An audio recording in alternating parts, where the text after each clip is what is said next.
Hello, my name is Andy and I am the Village Idiot. I'm armed with a car and a GoPro and an unhealthy amount of time on my hands. I'm using that time to attempt to visit every civil parish in England. You're watching the Selby series.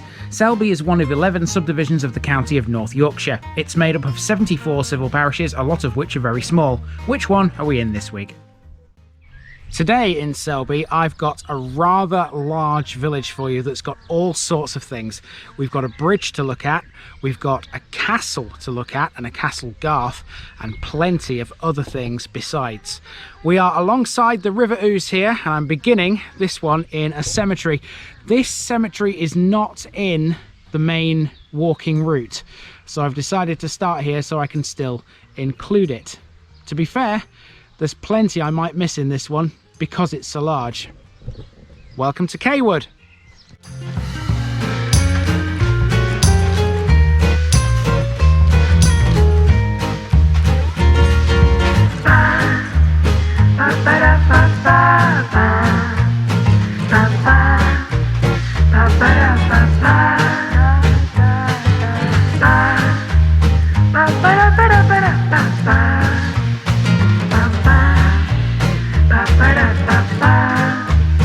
Here's my disclaimer for people who may be watching me for the first time. I say things as I would in my native accent and dialect. As a result, I may not pronounce things in the same way as the locals do. Remember, I'm a visitor. It's impossible to know everything. Leave me a comment, spin me a like, and bash that subscribe button. Let's get to today's parish video. Cawood is a large village and formerly a market town in the Selby district of North Yorkshire. This one has plenty of history and some incredible local landmarks. It's got numerous references to Cardinal Wolsey, including in its street names and a footpath known as the Wolsey Way. We'll talk some more about him as we journey around. One of the village's most notable bits of history would be the Cawood sword, which was found in the River Ouse, and this weak bridge sign refers to Cawood Bridge, and that crosses the river. The parish notice board is out of the way nice and early here. I was expecting to find more than one here given its size, but this was the best I could do. It does the job though.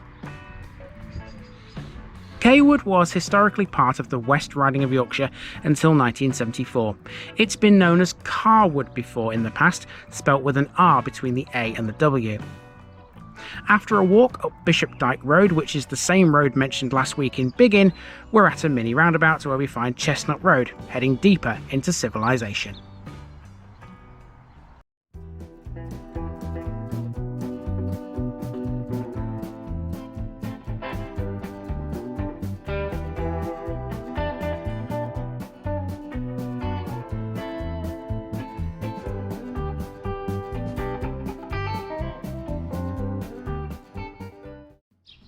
Cawood's name is pretty self-explanatory if you understand Anglo-Saxon place names. The first syllable, K, means a hollow and it can also mean a field. The last syllable, wood, is exactly that. The name therefore means wooded hollow or field. In his King's England series, Arthur Mee refers to Cawood as the Windsor of the North. Cawood used to be the residence of the Archbishops of York, explaining the naming of the Bishop's Dyke or Abbot's Dyke, which runs through Cawood and into the Ouse. Speaking of the Ouse, Cawood is south of the point where the River Wharfe flows into the River Ouse, which subsequently forms the northern border of the village. Like many villages around the time of filming, Cawood was all decked out in preparation for the Queen's Jubilee in 2022. I loved these, clearly made by the local school children. Between 1898 and 1929, Cawood had a railway station on the Cawood, Wistow and Selby Light Railway. I'll show you later where the station was sited.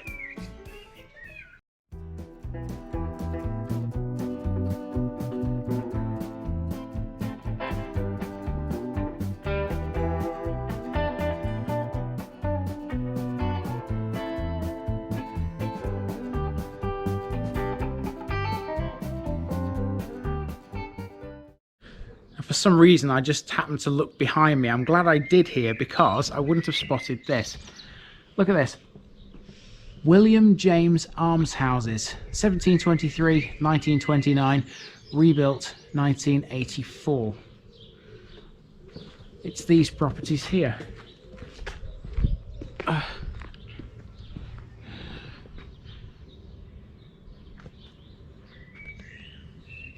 All I could find in relation to the almshouses was a rather nice picture of the original buildings, which I've included in today's picture bit. Stick around for that. Here's an interesting fact for you. Chestnut Road, which we've just walked the length of, used to be known as Back Lane, and this sign at the end of it confirms that. I wonder why it was renamed. Now we hit the B1223, the main road to the next village along the Ouse, which is Ryther, a part of the parish of Ryther-cum-Dyke, and that episode's coming soon. A lot of Cawood is a conservation area, designated in 1976 and assessed in 1995. This includes an area called Kensbury, also known locally as Keesbury, close to the site of Cawood Castle. This next section runs through some of Cawood's narrow riverside streets, like King Street, which is in two parts. On this part we pass an old boys' school, which is now the village hall. At the end of this there are two footpaths. One runs alongside the Ouse to the north, whilst the other links the two parts of King Street together. So there is a footpath down there that runs down the side of the River Ouse heading to the northwest. We're going the other way back into the village because there's a footpath that links King Street to the next one over. Notable people from Cawood include Henry Monson, who was a founding New Zealand settler. He was Dunedin's first full-time gaoler. There's also Michael Lyons, a contemporary British artist associated with the Royal British Society of Sculptors. He was formerly the Vice President of the Society. Now we're back to the main road through the village, the B1223. We pass this white house, which is an old bakery, one of many former shops in the village centre. And here is the village centre, a crossroads in the marketplace, where the B1222 and B1223 meet. It's traffic lighted, and that's partly down to our next major feature. Okay, we're leaving the marketplace behind briefly. I will be back to that very shortly. Turning back onto King Street here, we have another pub. This is the Ferry Inn Free House. There you have it. I'll just come across here so you can get a better shot of it. The River Ouse is literally just behind it, just there, and also is Cawood Bridge. Cawood Bridge is the only bridge from the village which spans the River Ouse. The bridge was opened in 1872, and before then the only means of crossing was by use of a ferry, hence the name of the pub. Here's the Ouse. Dick Turpin is said to have forded the river when he escaped to York, which lies 10 miles north of Cawood. The River Ouse used to flood the village regularly in winter. Since the floods of January 1982, river defences have been raised, and now flooding is minimal at best. The 1982 flood height is marked on the bridgekeeper's cottage. That's this gorgeous old building here on the Cawood side. You might also have noticed this is a swing bridge. The bridge has experienced numerous problems in its time, mainly due to the increasing numbers of heavy goods vehicles and heavily laden farm vehicles using the bridge and causing damage. Away from the bridge we have Old Road next, which I assume was at one time the route along the riverbank before the modern thoroughfare was built. Maybe the locals can weigh in on that one. Okay, next job is to go down Water Row. If we follow this, we'll eventually come to Cawood's church. Let's go. I haven't got much to say about Water Row, but it's obvious why it's named as such. From here, you're overlooking the River Ouse. This is effectively a narrow footpath which passes some really quite picturesque houses, and it ends up at Cawood's church, dedicated to All Saints on Church End. The original church was built between the 12th and 15th centuries, with subsequent rebuilding and restoration during the 19th and 20th centuries. It was constructed using magnesian limestone ashlar. The site chosen for the church, although so close to the river, is the highest point in the village. This would have been a good vantage point and safe place in the surrounding fenland. Some of that well-renowned stone and lime from quarries at Huddleston was brought to Cawood, possibly along Bishop Dyke, for the building of the church. According to Wikipedia, Cawood has an annual craft festival over the August bank holiday weekend in aid of the work of All Saints, with villagers displaying their work throughout the village at various venues. Now, I've got a long-time follower called Marcus who lives in Japan. He likes it when I'm able to get into churches and have a look around inside them. So this is for you, Marcus. Let's see what we can find in here. One thing I know you said was about stained glass.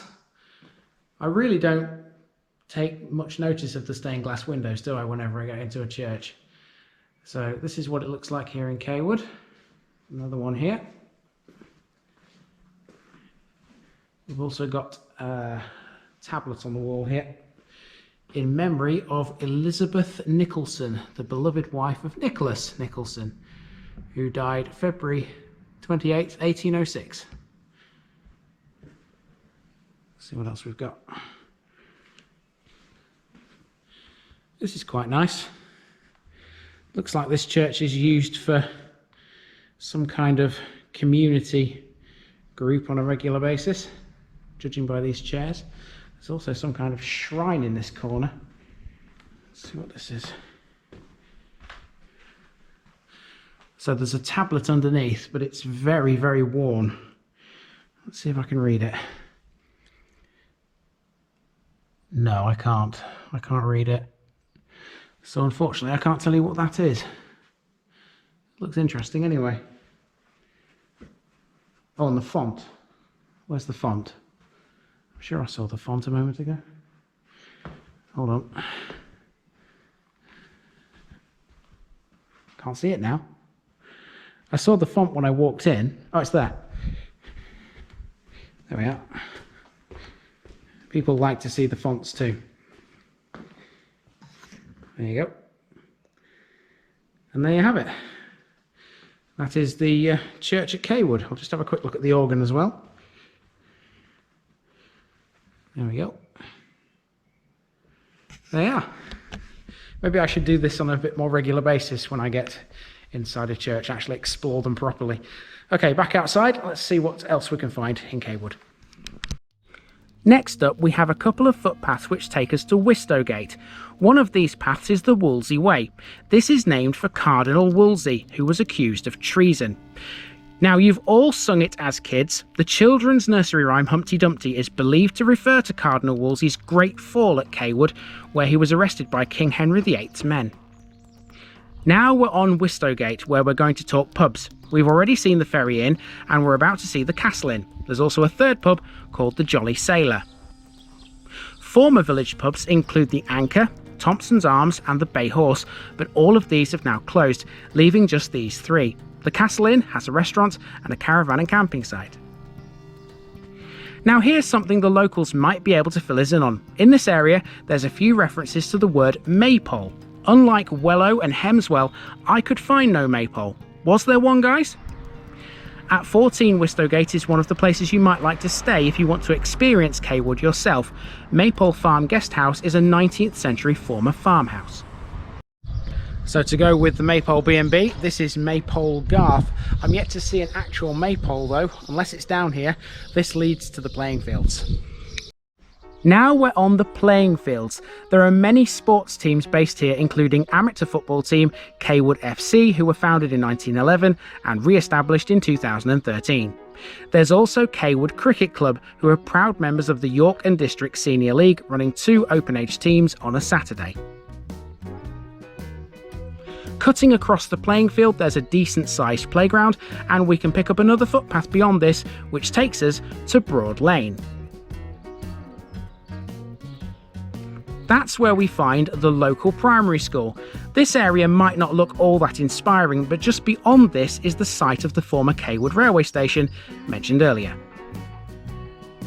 Also mentioned earlier, Cawood was the residence of the Archbishops of York, who were forced to leave at the English Reformation. They lived at Cawood Castle, and this is its associated garth.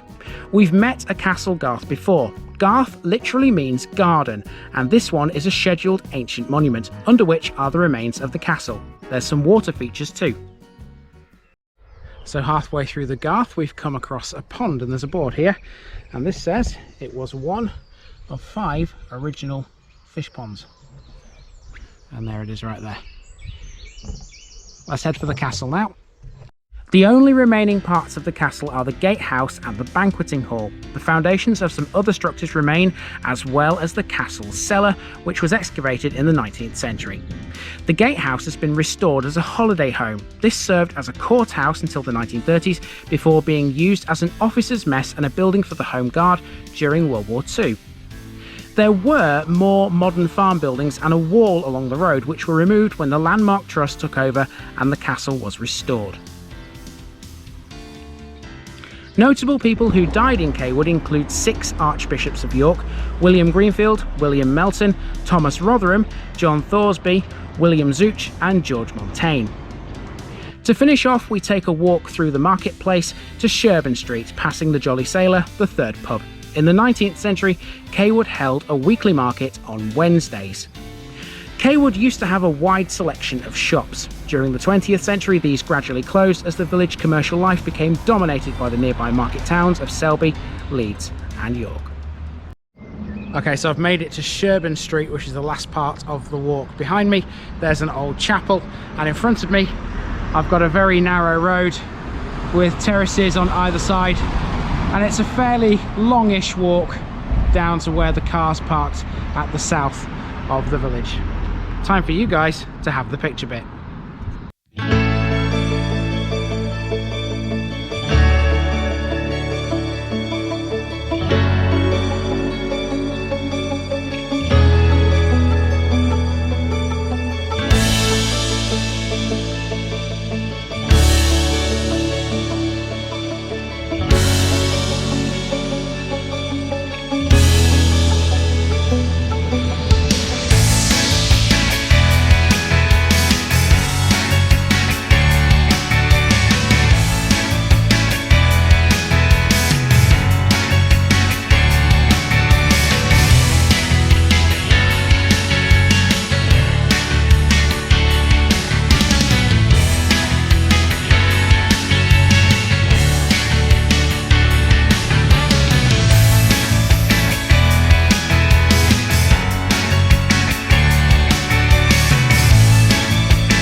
Well, without a doubt, that's the biggest one we've seen in Selby for quite some time. Thankfully, the next one doesn't have quite as much to talk about and to see, but it's no less interesting. It's just up the river to the northwest, and you'll see that next week. For now, this has been the Parish of Cawood here in Selby, and I've been Andy, also known as the Village Idiot, and I'm out.